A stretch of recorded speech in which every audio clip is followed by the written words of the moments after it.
Hey guys, my name is Bahle Dlamini and you're welcome. Welcome guys to my channel. Welcome to another sit down video and I hope that you guys enjoy these videos. Alright, so today's topic is that how do you know whether you work for a leader and not a boss? So there's differences and you pick them up based on the experiences that you've had or maybe experiences that other people have had. So I have different points here that I've put down on how I've noticed that I've been working for leaders and not necessarily bosses and dictators. So let's see whether you guys agree.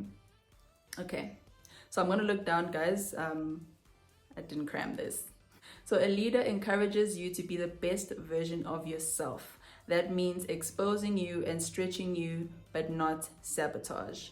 So basically what I mean by that is a leader encourages you to do more than what is expected, to go above and beyond. And we do know that we have performance reviews and all of that, and we have targets that we've set for ourselves, but a leader will want to push you to say, okay, what more can you do to stretch yourself? And work is not just about doing what you are accustomed to doing, but it's also saying how can you stretch, how can you learn more, how can you develop and improve yourself as an individual. But it's important that your manager understands your bandwidth, if that's the appropriate word to say. It understands where you start and where you end and how much they can stretch you. It's not about throwing you in the deep end where they know that you are going to drown. That is sabotage. That is not a person who wants the best for you. So a good leader will encourage you. They will want you to do the best that you can and do above and beyond what the expectation might be. So a leader doesn't hog the spotlight and doesn't feel threatened. So the way that I see it is that your manager, because we're looking at titles now, your manager is above you. They have a position that's higher than you. It's not common for somebody who's below to kind of kick somebody out of their position. And somebody who knows what they're doing, somebody who's confident and trusts what they can do will not be threatened by a reportee that they have to support and nurture. So they will not hog the spotlight. It's usually people who would say, oh yes, we've been working on this thing and the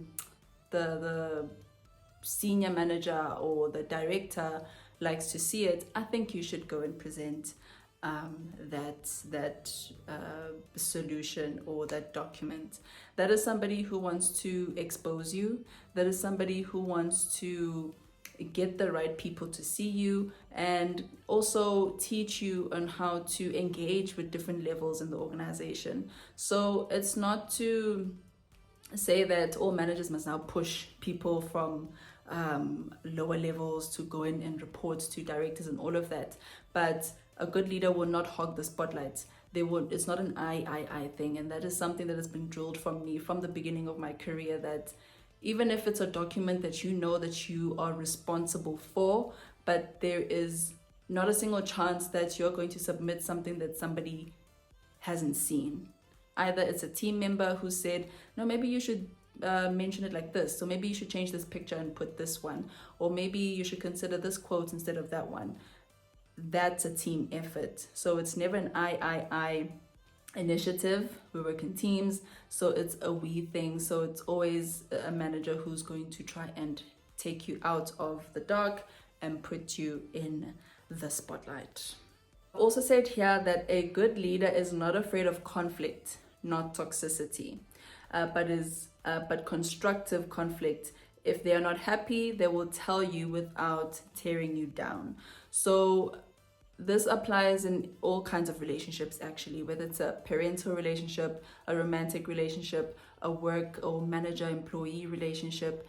You can't avoid conflict. So it's important to express yourself when you're not happy, especially in the workplace, because that would mean that if I keep on submitting a document and my manager doesn't say anything. And what they do is that they edit it or fix it themselves and then continue to submit it. I will believe that I'm submitting the right information. So the person is probably afraid of saying, no, don't do this way because it might sound negative and all of that. Conflict is uncomfortable, but it's not always a negative thing. And it's important to have difficult conversations. It's important to tell somebody when they've done the wrong thing, and vice versa also. It's not just the manager expressing their unhappiness to the employee, but the employee must also have the type of relationship, or there must be an open door policy where somebody won't feel attacked if they if I come and say I wasn't happy with how this was handled, or I think that I need support in this and this and this and it wasn't provided for me. Those are the type of difficult conversations that help build a relationship, actually help determine what type of relationship you do have. But conflict must not be avoided. We can't have, what's the word? I learned it recently. Not word, but concept. Basically fake harmony. So we can't have fake harmony where it's like, oh no, it's fine, don't worry about it, I'll fix it. We're like, oh no. But sometimes you need to let the person know that no, this is not how we do things.